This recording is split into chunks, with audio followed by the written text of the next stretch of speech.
Bem-vindo ao canal Physiquei. Eu sou o professor Thales e eu te ensino tudo sobre física para sua aprovação. Vamos resolver essa questão da prova do Enem de 2016, mas se você não conhece a questão ainda, dá um pause no vídeo e tenta primeiro resolver sozinho ou sozinha. A questão está falando sobre a usina elétrica de Itaipu e ele coloca aqui alguns dados reais sobre essa usina, como por exemplo as suas 20 unidades geradoras, que somam uma potência elétrica total de 14.000 megawatts. Então, isso aqui é o que realmente a usina toda consegue produzir com as suas 20 unidades geradoras.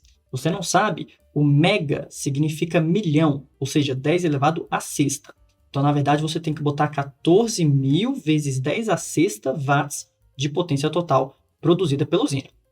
Ele também fornece a altura da queda da água, de 118,4 metros. Temos a vazão nominal também de 690 metros cúbicos por segundo de água.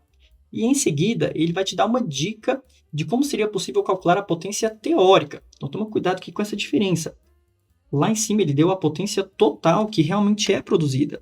E aqui ele te fala como que poderia ser calculado a potência teórica dessa usina, que vai levar em conta justamente a altura com que cai essa água, essa massa de água, a gravidade, que vale 10, e a densidade da água, que é de 1.000 kg por metro cúbico. A gravidade também vai ser importante, mas é a de sempre, né? 10 metros por segundo ao quadrado. Então, existe uma diferença entre aquilo que se é calculado, ou seja, a potência teórica, e a potência que de fato é obtida.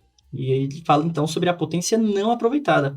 A diferença entre a potência teórica e a instalada é a potência não aproveitada. E em seguida é o que ele pergunta no próprio enunciado.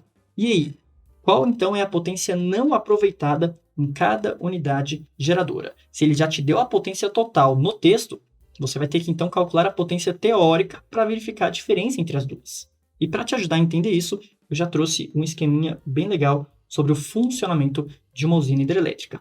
Nós temos a barragem, o lago fica represado, né? A gente tem ali uma represa que tem um certo desnível em relação à usina. Na hora que a água desce, aquele duto cai a uma certa altura, ela produz movimento, que o movimento aciona um gerador, produzindo energia elétrica. Então, a primeira conversão de energia que nós temos é em energia potencial gravitacional para energia cinética. Na hora que o nosso rio é represado, ele mantém aqui uma certa altura H, que é justamente o que foi fornecido no texto, de 118,4 metros, e em seguida ele chega lá embaixo com uma certa velocidade, que corresponde então a uma energia cinética. Vamos escrever aqui, ó. Eu tenho uma energia potencial devido à represa, que tem uma certa altura e que tende a se transformar em energia cinética ao descer os dutos. Energia potencial virando energia cinética aqui embaixo. E depois continua, só que as outras energias não serão relevantes, até porque a gente não vai conseguir nem calcular. Ou a gente faz o cálculo de potencial, ou a gente faz o cálculo de cinética, e é claro que basta a gente pensar nos dados fornecidos. Para calcular a energia potencial, temos que ter a altura, e nós temos de fato a altura. Para calcular a energia cinética, eu precisaria da velocidade, mas nós não temos a velocidade. Ao pensar na potência produzida a partir dessa variação de energia, a gente pode pensar que tudo que ele perde de potencial é tudo que ele ganha na forma de cinética, e que vai ser depois transformada em energia elétrica e assim por diante.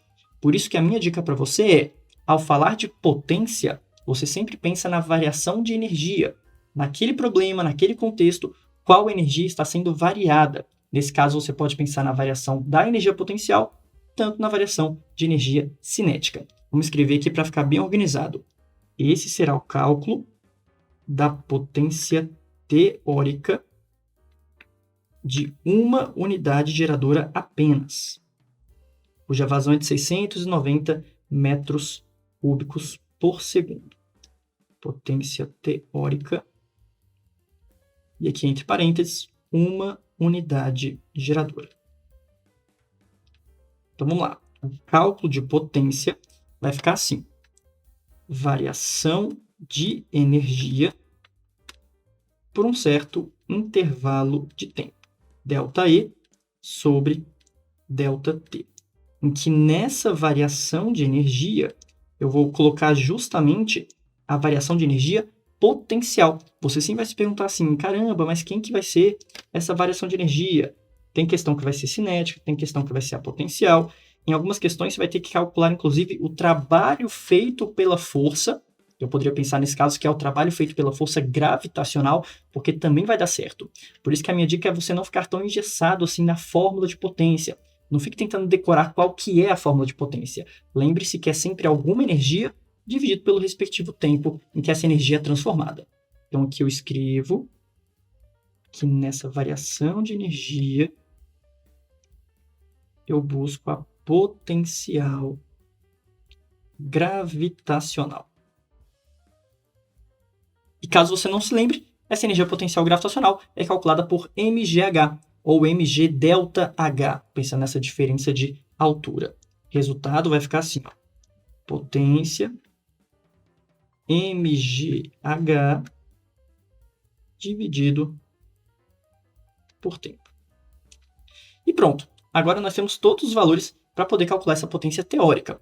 E aqui eu vou te dar duas sugestões. Primeiro, quando você observa essa razão aqui entre massa e intervalo de tempo, isso já tem a ver totalmente com o fluxo de água, com a vazão de água. A diferença apenas é que na vazão aparece metros cúbicos por segundo. E essa razão entre massa e tempo seria quilogramas por segundo. Eu posso chamar isso de vazão mássica. É a vazão em relação à massa, não apenas ao volume. E como ele nos deu a densidade, eu posso pensar que se eu tenho 1.000 quilogramas por metro cúbico, para cada 1 metro cúbico, então qual vai ser a massa total para 690 metros cúbicos? Uma regrinha de 3 bem simples, né? Então, a massa total de água para cada segundo vai ser de 690 mil. 690 vezes 10 a terceira quilogramas. E essa vai ser a minha vazão mássica. Mas se você não gostou muito desse conceito de vazão mássica, né, de quilogramas por segundo, uma forma ainda mais simples é você simplesmente arbitrar o tempo de 1 segundo. Ou seja, o que acontece após um intervalo de exatamente 1 segundo. Aí você verifica o quanto de massa terá passado pela usina após exatamente 1 segundo.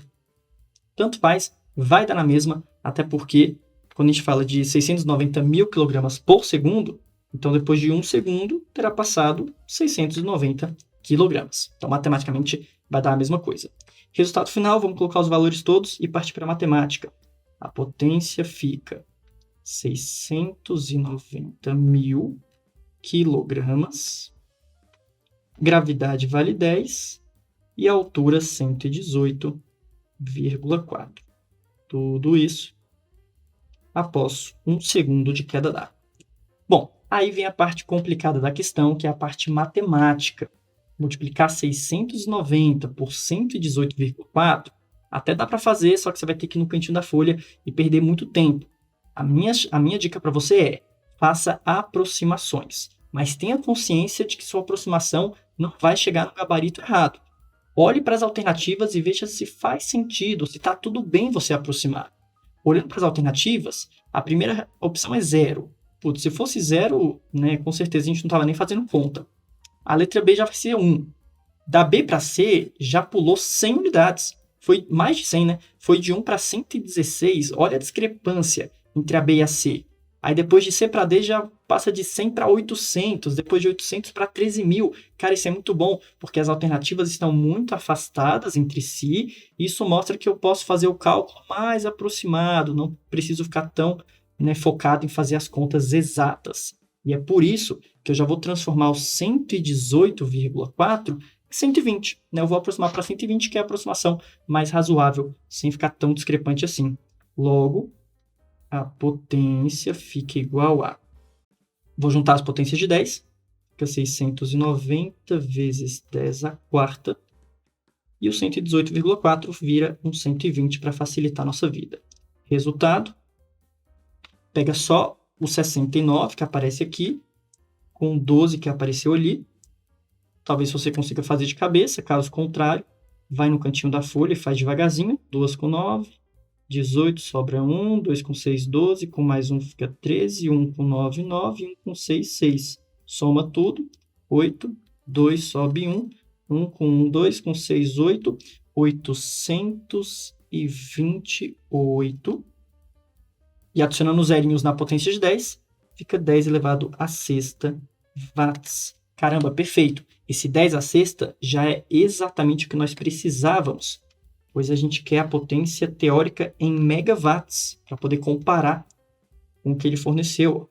Vai ficar aproximadamente 828, vou botar um aproximado aqui também, 828 megawatts de potência teórica. Então, esse mega surgiu daquele 10 à sexta que nós tínhamos antes. Ok, essa é a potência teórica. Para cada unidade geradora, daria para extrair, teoricamente, 828 megawatts. E você pode estar se perguntando, Thales, mas por que então a gente não consegue extrair tudo isso de potência? Por causa das perdas de energia ao longo do processo.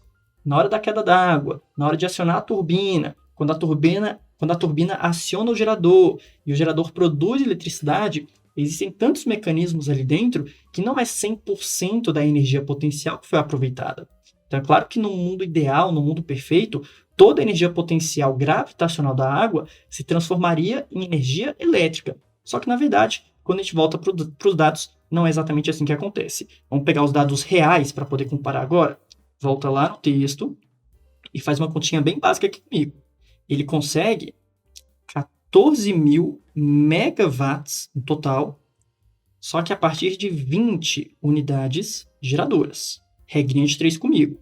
Se eu consigo 14.000 megawatts com todas as 20 unidades geradoras, 20 unidades, então, uma única unidade vai me dar quanto de potência? Qual a potência de uma única unidade? Na prática, é só você dividir toda aquela potência pelas 20 unidades. Pega ali o 14.000, divide por 20, vai ficar 1.400 sobre 2, que é igual a 700. Então, a potência, 14.000 megawatts sobre 20, que é igual a 700 megawatts. Então, compare a diferença entre esses dois valores. Esse 700 megawatts, eu vou dizer que é a potência real. Aqui é a potência real obtida pela usina. Quando você verifica o quanto de energia elétrica está sendo produzida, não vai ser exatamente os 828 que nós tínhamos calculado antes. Quanto que está sendo perdido, então, na prática? Para cada unidade geradora, eu tenho aqui o valor teórico e eu tenho ali o valor real. Existe uma perda, uma dissipação de energia de aproximadamente, comparando-se os dois, 128 megawatts. Então, a energia dissipada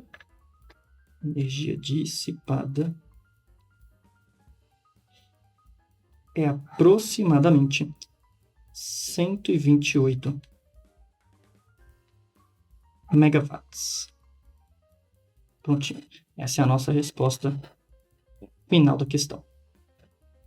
Você pode estar se perguntando assim, mas não tem alternativa com 128, né? Será que a gente errou alguma coisa? Será que você deixou passar alguma informação? É porque, na verdade, foi aquela aproximação que eu fiz na altura da queda. Por isso que não deu valor exato, né? Não deu valor cravado.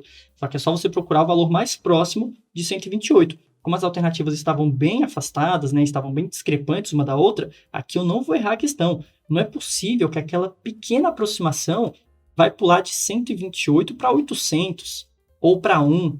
Percebe que das alternativas só pode ser a letra C, aproximadamente 116,96 megawatts. Pode conferir porque é isso mesmo a nossa resposta. E aí, gostou desse vídeo? Fez sentido para você?